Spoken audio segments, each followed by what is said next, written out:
Hello and welcome to this week's episode of the How to Film Weddings podcast. My name is John Bunn and I am so excited for a brand new week and a brand new podcast. Today's guest is Megan Pettus from Megan Pettus Films. She is a luxury filmmaker based out of Alabama, and we talked to her about how she started charging $800 and now she's charging upwards of $40,000 for her wedding films. Oh my goodness, it was such a great episode. We talk about how she got into the luxury market and how weddings don't have to be super cookie cutter in the ballroom sector of the luxury market. You can do all kinds of great things, have all kinds of great experiences, and we just walk through her whole story. It's very inspiring, and I'm so excited for you to tune in to this week's episode of the How to Film Weddings podcast. All right, well, welcome Megan Pettus to the How to Film Weddings podcast. Why don't you say hello, introduce yourself, who are you, and why are you on this podcast today? Yeah, thanks so much for having me. So I'm Megan Pettus, and I am a wedding videographer based in the Southeast. We mostly serve the eastern part of the country, but we have been known to cross over to the other side if it's been called on. So we are a team of female filmmakers. All of us are ladies. We are really loving what we're doing, and we started at a place where we're in Alabama. We filmed a lot of barn weddings, a lot of church weddings, small town weddings, and we just felt like we were made for more. We felt like we wanted to rise up to a challenge, and so we've been working over the last really 24 months to build a brand and attract a clientele that will bring us those new challenges. So we're excited about where we're going. I love that. I love the intentionality behind it. And if you didn't hear with a little bit of the accent, yes, she's from Alabama. She did mention before we hit record if we need subtitles, but I think we got it. So I think we're good. No. So you're in Alabama. You told me you started, 7 years ago filming weddings. But rewind just a little bit before that. I want to hear a little of the backstory. How'd you get into that? Yeah, so my degree is in broadcast journalism and public relations. And so I always thought my destiny was to be on the Today Show as a morning news anchor. And so the way that you get to that is obviously you start at a very small market in news and you become a reporter. You learn all the things of news between filmmaking and producing to anchoring, and I even went and worked a few sidelines on Friday nights. So because it was such a small market, we did everything. And so I remember I picked up my first camera for my reporting job, and I came back and our head of videography sat me down and he said, all right, so we're going to talk about intentional movement of the camera versus unintentional movement. And he said, have you heard of spray and pray? And I said, no, sir, I haven't. And he said, well, let me show you. And he pressed play on my footage. And it was just a lot of back and forth. And so learning composition and storytelling, especially through the lens of a camera, that was where I got the basis of it, was working in the newsroom. From there, I started to develop a little more creativity, and there was always that competition of you want to be the lead for the 5 o'clock news, the 6 o'clock news. So the lead always has to have a package that really packs a punch. And so I wanted to make that happen in both my writing, reporting, and my videography skills. So I took some classes, I put in the time and effort, and I got a lot better. But after a while, the news world, while I felt like it was very exciting and I loved that every day I went in and there were no 2 days the same, I was always challenged in finding something new, trying to make news out of nothing. This is small town Dothan, Alabama, one of the largest peanut producers in the country. Okay. So a lot of peanut stories. I can tell you about the economics of peanuts, as well as the safety of peanut, all the things about peanuts. But Good to know. Yeah. And so essentially that it wasn't enough. And I knew that moving to a larger market was going to be difficult, along with having a family. And so it just so happened that this school system reached out to me and said, we are starting a TV production program. We think that you would be great for teaching our kids and running it. And so I did that. I transitioned straight from the newsroom to the classroom. And that's where I filmed my first wedding. So it just was a natural progression. And you said, I'm going to put you on my short list on the peanut stuff, just so you know. So if you get a DM from me about peanut stuff, just be ready. But yeah. You said you're in Alabama. This is 7-8 years ago now doing that. And now you're moving into being Mrs. Pettus, the teacher. Yes. Get asked to do a wedding. What was that first wedding experience like for you? Maybe just walk us through that a little bit. And obviously you wanted to keep doing it. So what about it drew you back? Yeah, so the first wedding experience was actually for one of our board members at the school. And her daughter was getting married. She really didn't have the budget to hire a professional videographer, which my heart breaks for her now that this is the position she was in. But we all have to start somewhere. There has to be a bottom of the market in order for there to be a top of the market, right? So this is where I was. And she suggested, you're the TV production teacher. You could use the school's equipment, come out, film my daughter's wedding, and it'll be great. And that we could pay you. And I thought, I don't really feel like it is ethical to use the equipment purchased for my students in order to make money myself. And so I came up with a deal where she could pay for my students' field trip.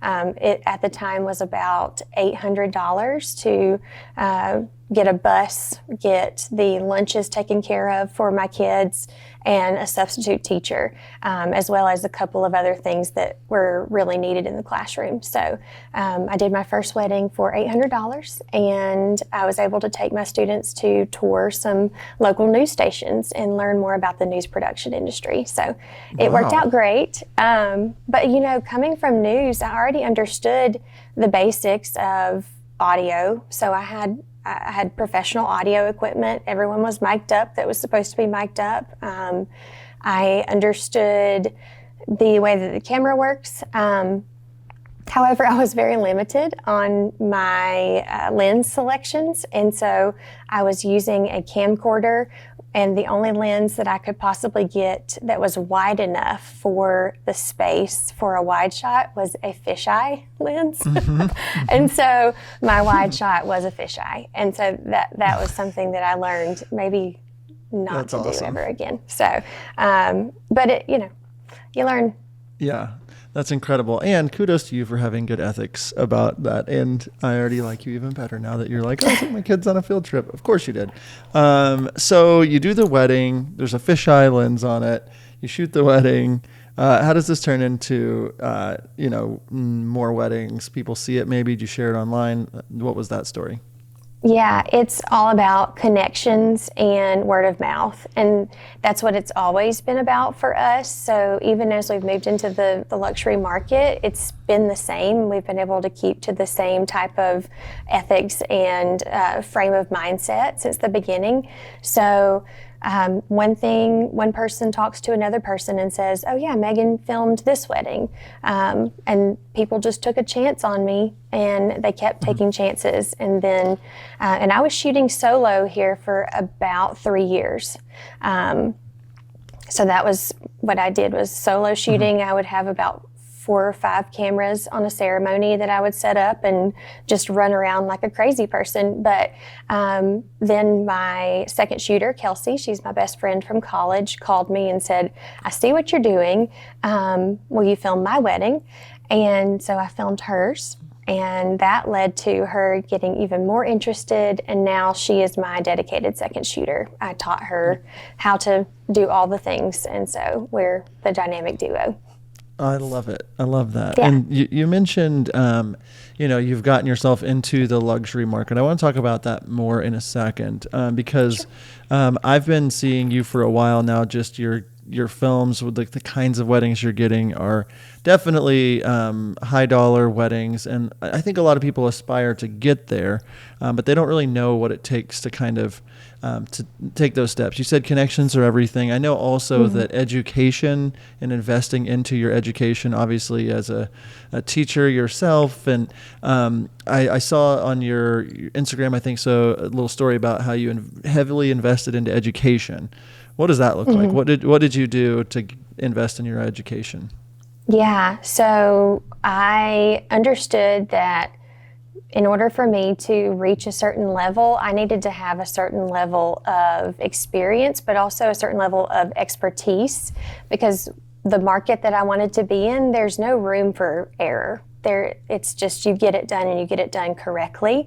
And so I invested in so many different forms of education, from going to the wedding film retreat, which is led by Sarah and Rick with Penn Weddings. Been to that for several years now, and now I can call them some close friends. We talk every day. And investing in mentoring, investing in courses on composition, courses on posing, anything that I felt I needed to work on, I invested in it, because I felt like if I'm going to do this, I'm going to do it correctly. And so the audio portion, we've invested in an audio course. We called in a friend who actually works in the audio industry, and we sat down with him and we said, how did you do this? How do you make this audio sound better? What can we do to be as inconspicuous as possible on the wedding day, but still produce great audio? And so we just worked really hard and trained.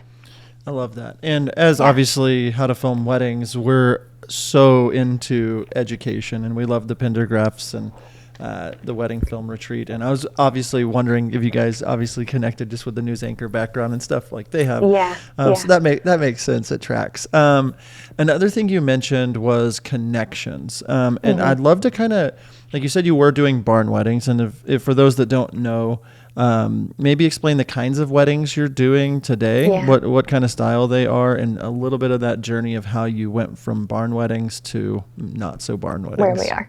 So, yes, so the barn weddings, small church weddings, definitely a budget type of client, and nothing wrong with these clients. In fact, most of our clients, even from the beginning, have been spectacular. Another thing that I have always done is I've always had a clear line of communication with my clients, and so there was never an opportunity for them to feel like they didn't know what was going on or they didn't know what to expect. So questionnaires, making sure that we had meetings. I always met with my couples way back when, and we would have coffee and talk through all the things.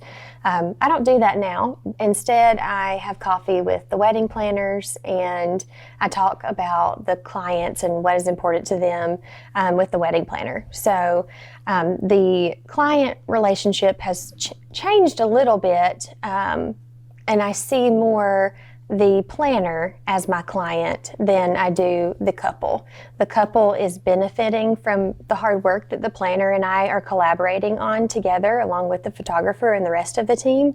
And I love my couples and they're wonderful, but they don't really have to go to coffee with me. I don't really need any new friends. I have plenty of friends, and I think that I can do a great job without having to be their best friend. So the weddings that we're shooting now mostly are in the entry-level luxury to the luxury space, and the way that we define this would be the cost per head of the people coming to the wedding. So typically you're looking at $1,000 to $1,200 per attending guest. And so this is larger budgets, and they're definitely larger productions. They are a true production that take several weeks of planning. Our largest to date was actually in the beginning of September, the weekend of September 11th, actually. It was in New York, and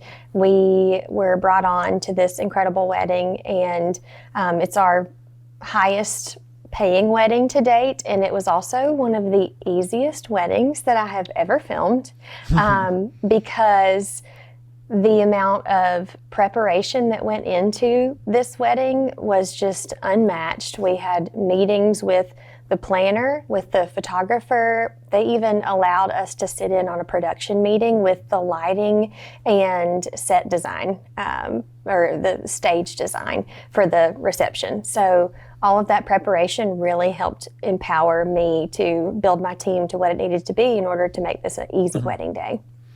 Yeah, and I love that. And before we started talking, we were on air, we were talking just about, people need to hear what these kinds of weddings, what people are able to make. And I was saying that I feel like the luxury or, that space is not represented well enough. And that's something we're really wanting to do on our podcast, is showing that you can build great relationships with planners. You can do, I'm sure you had a great time. You're making great relationships with planners and photographers.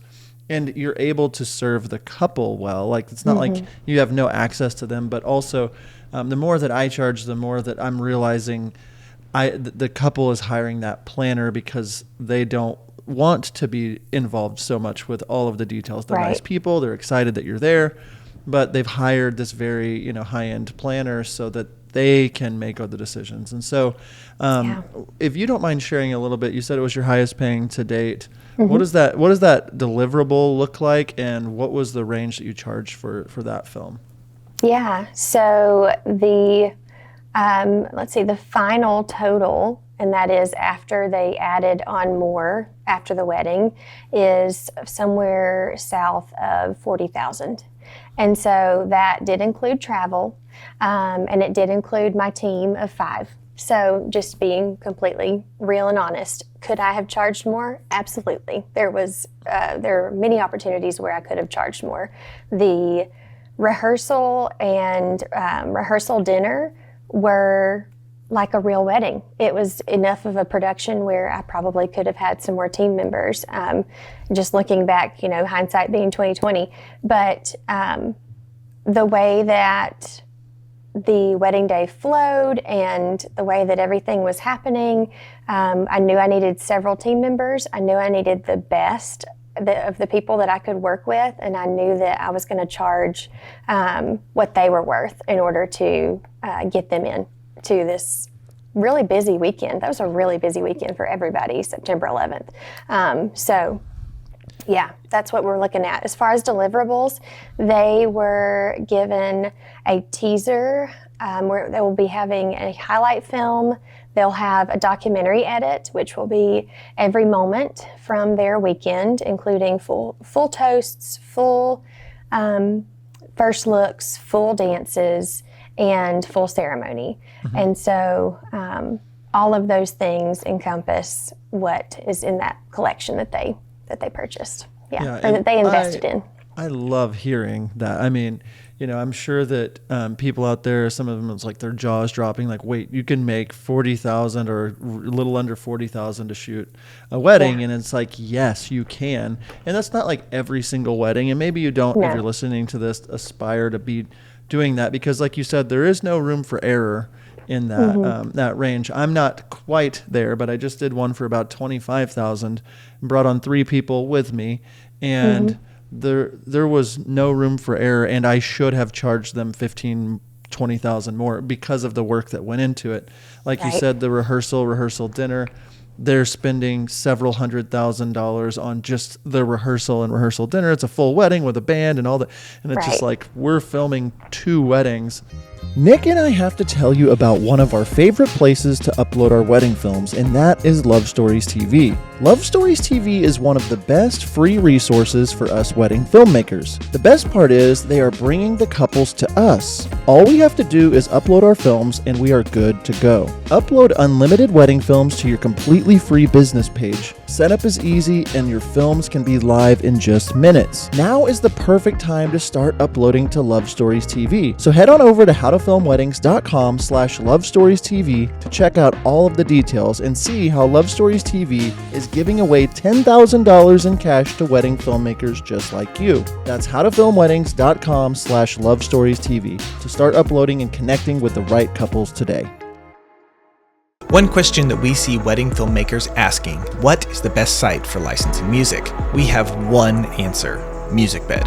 I have been exclusively using MusicBed since 2016, and our films are better because of it. I have been told during consultations that couples love our films because they feel raw, authentic, and that the music wasn't cheesy. MusicBed has a roster of incredibly talented musicians, bands, and composers who pour their hearts into their work, and you can hear the difference. Find the perfect song with MusicBed's intuitive search features like genre, mood, beats per minute, and key, which is probably my favorite of the search parameters. Head over to howtofilmweddings.com/musicbed to do what I did and take your wedding films to the next level. Use promo code HTFW22 at checkout to receive 1 month free with the purchase of any annual subscription. That's howtofilmweddings.com/musicbed. Transitioning over, just kind of talking about, okay, hey, this is something that's attainable. I would love to kind of know maybe the major milestones that the mindset shifts along the way from going from $800 barn wedding or, rental for the whatever to upwards of 40,000 or that range. So what were some of those major milestones for the listeners of like, hey, I do want to start charging more? What would you say to them? So first of all, I would say that they have to find out who they are and what their brand is. You cannot be someone else and try to replicate what has already been done. And so a lot of people, they think, oh, I'm going to get in the luxury market. I need to make all of my branding black and grayscale and have very high-end looking branding that it looks the same as everyone else. Or they think, oh, I have to have a specific coloring or things like that. I think that you need to hone in on who you are and what your brand is and how you can use that to serve your clients really well. That's the first thing, was I put in a lot of hours figuring that out and figuring out what our brand was going to be, what we were going to be known for, and essentially what we have built and what I hope comes across in our films is we are definitely more romantic than we are anything else. We enjoy romance. We love that. We enjoy being a fly on the wall and being truly easy to work with as a videography team.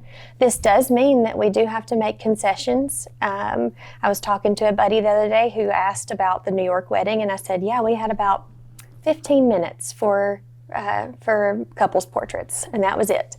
And that included a little bit of travel time. So he said, oh man, I don't know if I could get the creative shots that I would want to get in order to do that. I need more time than that. And I thought, well, that's just what we're given. And so we have to work with what we're given. So making that mindset shift of it's not about me. It's not about, quote, my art. It is about serving this client, this couple, and understanding too that at the same time they see us as artists. They see us as an investment in an artist that they have made. They are so excited to see what we make from their wedding day because they have trusted their planner to find the perfect team that complements their photography team, that complements the rest of the vendor team, and will deliver an incredible product. And so the trust is there and it's inherent. It's very much, what would you like? Anything you want, we'll do it kind of deal. So, but you do want to make sure that you are extra empathetic to what is happening on their wedding day, how they're feeling, and then react in that certain manner. How did I get here from $800 weddings? It really has been a journey of, like I said, finding that brand, but also finding my people, finding the right rooms to be in, and then building those connections so that even when I'm not in a room, my name still is. And so one of the biggest things that I've ever done was joining a community called Educate, Empower, and Encourage, and you're in it too, John, so it's a great community where you have all of these wedding professionals who are just wanting more for their businesses. They're wanting to serve higher end couples. They want to get into the luxury or the ultra luxury market. And they want to do it in a way that still is true to them and not changing who they are. And also changing my mindset. I had to change my mindset of what a luxury wedding looks like. It doesn't have to be a ballroom with a lot of dark decor, and it doesn't have to be just your standard, quote, luxury wedding. A luxury wedding could be an intimate affair with 20 guests, but it's in an incredible destination where everything has been planned out as far as experiences, and the food is exquisite and it's paired perfectly, and the way that these people love on their guests is truly a luxury experience. So reframing that mindset also was really important. So yeah, to recap, it's just reframe your mindset, stay true to who you are, and then build those connections with the people who see similarly so that they can help you continue to be in rooms that you're not already in.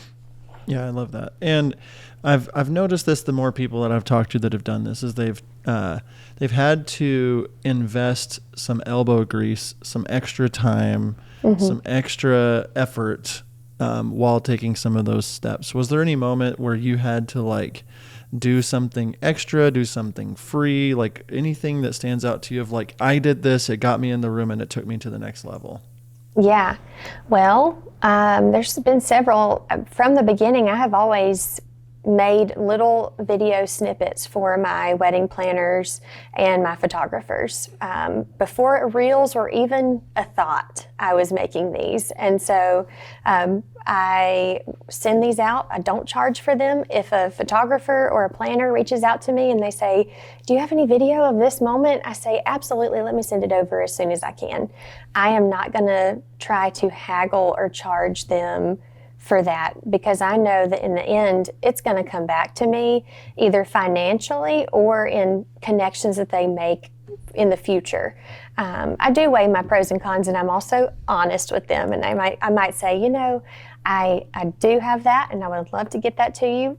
I'm not quite at that wedding yet, so if you will give me just a minute, I will get it to you. But at this time, we're not in that editing queue yet. So being honest is important, because then there's nothing worse than promising something and then not being able to uphold that promise, right? So making sure that I am honest about my workflow and how things are going with my planners it's really important. But I would say the biggest investment or out-of-pocket expense that I have made would be going to conferences like Engage.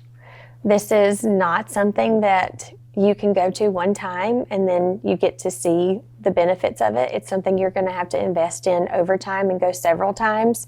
But just the one time I went, the relationships that I made were incredible. And I'm cultivating those relationships and becoming really good friends with these people in the hopes that, you know, we're in this journey together and we understand each other. And if they ever have a client that we're a good fit for, then maybe they'll think of us. But always going into it with the mindset of people first, community and relationships first, and money second, because the money will come. I think that was another thing too, is losing this mindset of, oh my goodness, money, what am I going to do? I'm stressed out about what's happening 6 months in the future. I can't do that. You have to just put one foot in front of the other, invest wisely, think about what could be the return on your investment, and then just make it happen, and don't have these limiting beliefs where you're filling your time with things that don't make sense financially. So, yeah, I love that. I love that. And honestly, like the more people I talk to, the more I see the heart of the people that are having the most success. It's not, hey, my name is John. I have John Bunn Films. Here's my business card. It is, hey, I am John, and I'm this kind of person, and I want to meet other people that inspire me, and I want to connect with other people, and I want to make real relationships. And the biggest weddings I book, the one I just did, For the one I just mentioned a minute ago, it's like I've been filming weddings, or like I've given so much to that wedding planner over time, and it was actually her daughter's wedding. And so like such an honor to be, considered to film her daughter's wedding. That meant so much. And the cool thing I've seen is that every year it kind of spirals upward. The next year is better than the year before. The more that I invest into relationships and just taking care of people, yes, I need money and I need to survive. We all need that. But the people that are doing these, more luxury type events, it's so much about the connection. It's so much about the relationship. So it's good to hear you, taking these steps. One of the things I wanted to ask just for our listeners, who out there should people be following? Who inspires you? Like, who are you looking to and saying, maybe they're wedding filmmakers, maybe it's art, maybe it's where do you go for inspiration? Yeah, I would say to look outside of the wedding industry for inspiration, because then we're not all copying one another and looking the same. And so I find inspiration, I like magazines a lot. I love these beautiful Vogue magazine. I love Condé Nast Traveler, seeing how these incredible architecture photographers see the world and how they frame the world is incredible. Studying art is really important, and I think that helps us better understand how we can do our artwork as well. And I also think that inspiration comes from just getting away from our cameras and our computers and doing things that do not involve videography or video or the wedding industry altogether. I work out every single day, and it's my hour to an hour and a half of peace, and it's where I get my best ideas, because I actually have the ability to turn everything off and become re-inspired to what I need to do whenever I get back in the office. So, yeah. Yeah, I like that. I can tell in your work, your color, your framing, that you're definitely inspired by fine art and photographers and even the architecture, like you're saying. It's just like, yep, that makes sense. That all checks. Moving forward with your career into the end of this year into next year, what's on the horizon for you that you're excited about? What's next for you? What do you want to accomplish moving forward? Yeah. So one thing that I would love to mention is when you are in this space of you're wanting to move up to the next level and you aren't quite there in your investment level and where you're starting, is having some sort of income source that you can use as a buffer. And so because we were trying to make this jump from weddings that were wonderful but not in our ideal client space, we decided to offer our services as Reels content creators. And that turned into our Reels clients asking us, well, can you just run our social media altogether? And now that's morphed into the other half of our business, which is social media management.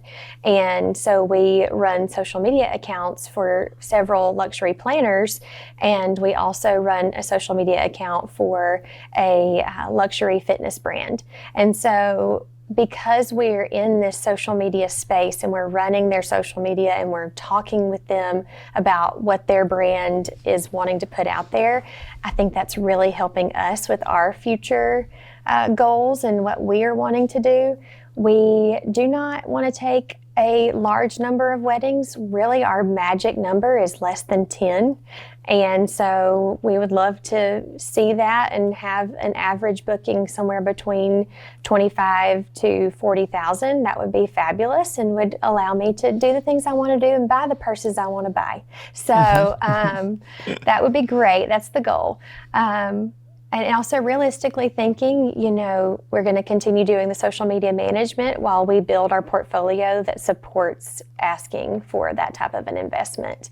I also love working with other filmmakers, and so I've collaborated with others. I do Super 8 film. I actually was in Chicago this last weekend filming Super 8 for a photographer friend who the couple, they just wanted Super 8. They also wanted digital video, so they had a videography team as well, and we all worked together, and it was great. So making space for opportunities like that is what I'm looking forward to as well, is just keeping that space open.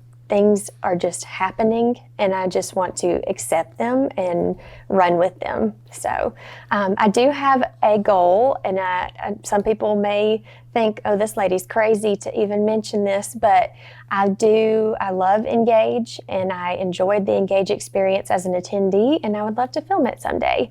And not only film it, but I would love to have a team who is filming with me and be the first all-female team to film Engage. I think that would be incredible.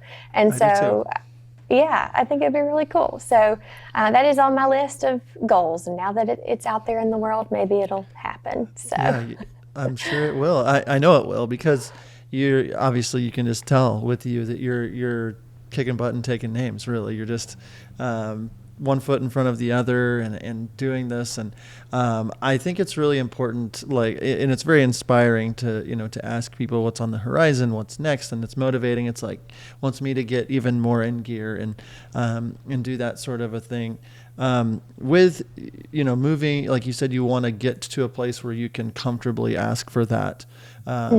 We were talking earlier, it might have been off air, just about this whole 18-month rule, 24-month rule, having a buffer for income. That's been really important because for one of my goals was to move more into full-time how to film weddings and teaching. And to do that, we've been putting episodes out now for about 250 weeks in a row. And in 2023, I'm moving more into full-time educator than it's more, I've only got 2 weddings booked on purpose, but there is in our industry, it takes time. So what would you say to people out there that maybe are a couple months in or what would your advice be to them if they do want to make this, go further, charge more? How long have you seen it take to really see that success? Yeah, you have to be patient. And I know that when you're in that space, it is infuriating because you think, I can do this. I have the ability. I just need the opportunity. Somebody give me the opportunity. And you have to hold yourself back from just reaching out like a little thirsty person to every planner saying, oh, if you'll just, I'll do whatever you need from me. I just need this opportunity. Planners can't stand the thirst. So they want you to see them first as a person and first as a business owner, and then secondly as a source of income, if not third, fourth, fifth down the line. And so when we approach them with this give me money kind of attitude, it's just not going to work out well. But I would say, have patience. You're going to be in a spot where you are feeling like you're ready for the next thing, and the next thing may not be coming yet, but also remember you film the wedding, and then if you are a stellar editor, maybe you're returning that film in collection in the next 3 months. If you're a slow editor, maybe it's 6 months or more. Whatever your timeline is, that's the time you're having to wait until you actually have the client and the planner see that film. So you got the wedding, you probably booked the wedding maybe 6 months ago. So you're now looking at 18 months that you've been just planning the wedding, and now you've delivered it. Now you start to see people sharing that wedding and the benefits that you're reaping from showing that wedding. Your portfolio is looking different. You're starting to get some new eyes on your business and your portfolio. And so really, it's called the 18-month rule because that's typically, from start to finish where you're falling.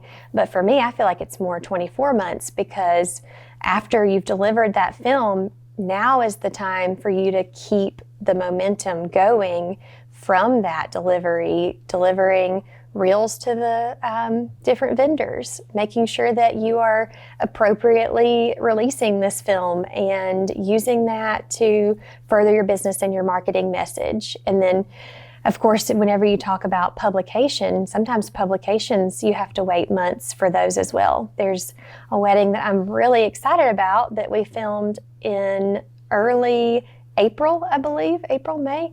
And it was fantastic. It was Sarah Schreiber with Martha Stewart. She works with Martha Stewart as their digital editor, and we were called in last minute on a Wednesday to come out to Cape May that weekend and film her wedding. And I said, okay, let's do it. And so we were on flights Thursday evening and in Cape May, filmed the wedding, came back on Sunday. So that was something that I'm really excited about, and we have to wait to show anything from it because, of course, she's going to want it featured in Martha. So waiting for that to happen is something that you just have to do. Just be patient. Yeah.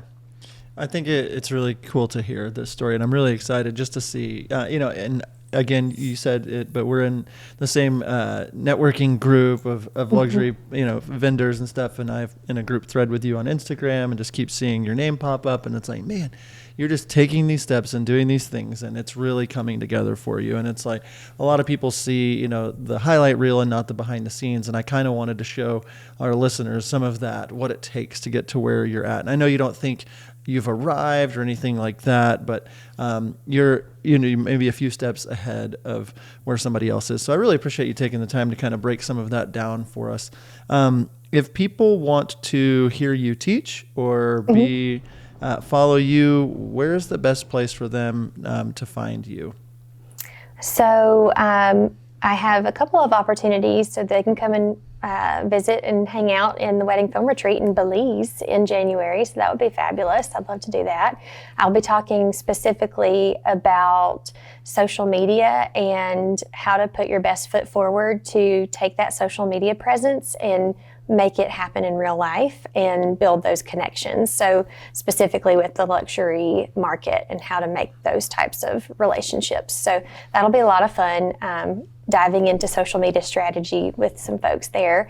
They can also follow me on Instagram, just Megan Pettus Films, and I do one-on-one mentoring if they feel that they would benefit from that. And that is just send me an email, megan@meganpettus.com. So I love it. And we'll put all that in the show notes. And I just want to say this too. I think I'm very inspired by the female filmmakers that are out there. And I think it's really rad whenever a team of all females is just out there. I've been doing this since 2007. And when I started, I was like at the tail end of it being such a male dominated, industry with the older guy in his polo shirt with his tripod on the rolling carts. Yeah. And I just remember some of the people that were the competition when I first started, and it was such a masculine touch on the, it was just so gear heavy and tech heavy and lights in your face, and just that was the perception. And like, I'm really excited to, use our platform of How to Film Weddings to introduce more killer wedding filmmakers, especially female filmmakers that are just doing such good things. So I hope if you're out there and you're listening and, you're female or, be inspired. Like this industry is like super awesome and changing, and I'm all for it. I love it. I'm surrounded by females every day. It's like I've got my 2 daughters and my wife, and like I'm filming the brides. It's like, and it took me so long to kind of like get to that point of understanding and I'm nowhere near, obviously, just understanding what females are looking for in a wedding film and just that touch. And you said you're into romance and something romantic, and it just shines through in your films. And I love that more people are coming into the wedding film industry, more females, and like bringing that to what we do. And I'm seeing it too in the other side of people investing into education.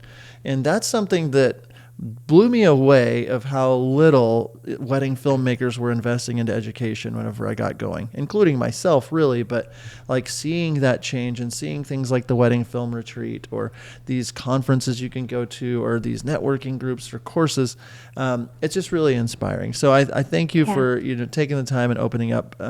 Before we head out, is there anything else that you'd want to communicate to the audience? I want to give you just a chance if you have anything else you'd love to add on. Yeah, I did want to just touch on what I feel like is most important as you are leveling up, and that is staying true to your own personal values and your ethos. Your ethos is the culture that you've created within your company and within your business. And so the ethos is what we hold ourselves to as far as how we interact with our clients, how we interact with others.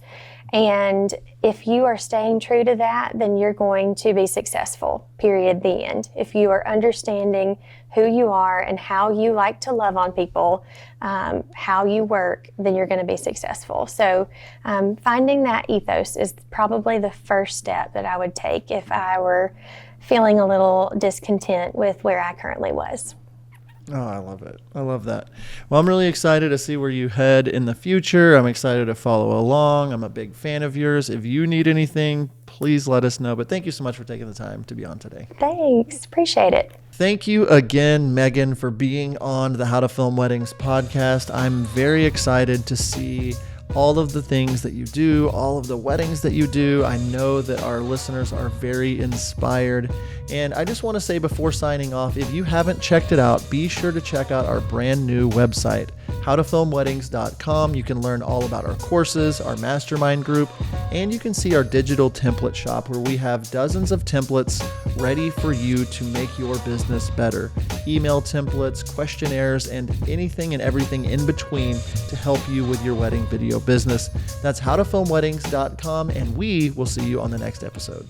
Are you looking for a better way to deliver your wedding films? Look no further. Our friends over at VidFlow provide the most flexible video delivery solution on the market. VidFlow is pay-per-use with no large upfront costs or commitment, and you can cancel at any time. VidFlow offers a premium viewing experience for all of your couples, accessible on mobile, tablet, desktop, as well as their very own suite of TV apps. Each project comes with 10 years of hosting and an experience for your couples that will blow them away. Head over to howtofilmweddings.com/vidflow, where you can save 20% off a yearly business membership by using promo code HTFW20. Stop delivering your films the old-fashioned way. Give your couples something to rave about by using VidFlow.